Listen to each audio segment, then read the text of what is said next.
Well, you know why we're doing this? This is advocacy, so people can understand that guys who are nonverbal, who have CP like you do, have things to say.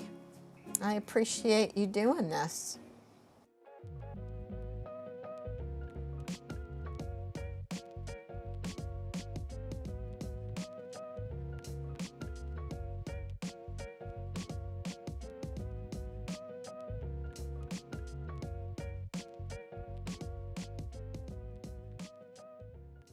Do you like having Lizzie come and hang out with you every week? Is that important to you? Yes? She's sitting right there. I was about to say, you don't say yes, we're gonna have an issue. Do you like having Lizzie come? Yes, I thought so. Thanks. So Joe's team has evolved over the years, really since he aged out of school. When he was in school, I would always make him do the relationship map with the circles. And usually it would be school staff and doctors. I said to them, I want this circle to look different. I want Joe to have friends in that circle. And that's kind of how you got here.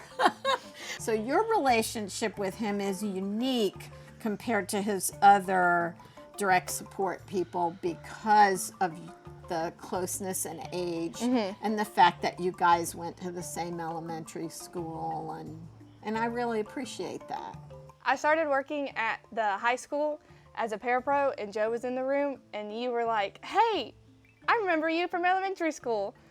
This really cool dude, you want to work with him? And I was like, why not? If you think of supported decision making like building a building, the foundation of it is the ability to make a choice and to communicate that choice with someone else. You know, helping a person figure out how they can make a choice and finding people who will support them in carrying out those choices. It's definitely been a learning process, because when I first met Joe, I really didn't know how to, not communicate, but how to get a true answer out of him, because some people did just accept a smile, and I always said, how do we know he's not saying no?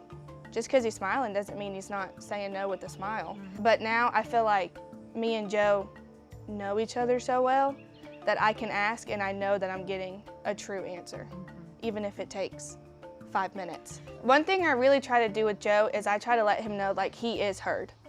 Whether we're doing something that he does not want to do, if he tells me I don't want to do this anymore, he's heard and we will go.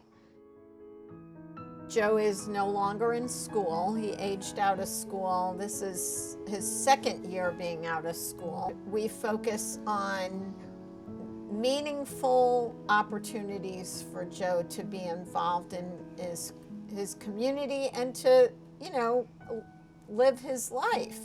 You're done with school and now you're like, what am I gonna do with the rest of my life? Well, Joe is like in that place right now.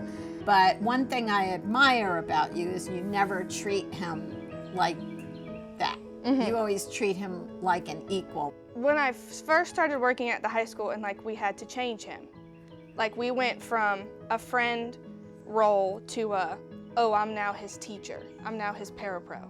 And so before we even changed him the first time, I asked him, like, are you okay with me doing this? Because we are friends and I didn't want to jeopardize that or make it uncomfortable for him in any form of way. I don't say, I'm going to work with Joe. I say, I'm going to hang out with Joe. You know, the world sees Joe coming and, you know, he's not like other people with disabilities who have invisible disabilities. His are like all out there and there's no question about it. But so many people approach him either like he's an infant, which makes him so angry when people talk to him like he's a child and they get down in his face and, you know, do baby talk with him, or they ignore him completely.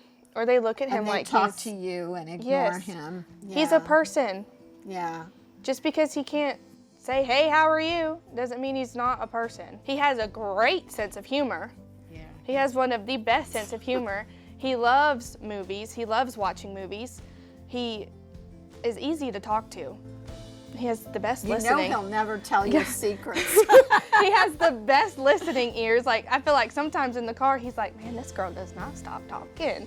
Like, goodness gracious. But he's always, even when he's having a bad day, he's still smiling. And I'm always like, why can't I be like that? Like, why can't I still smile when I'm having a bad day? Like, he's taught me a lot. I'm gonna cry. He's taught me a lot. Aw, I'm gonna cry too. I don't cry.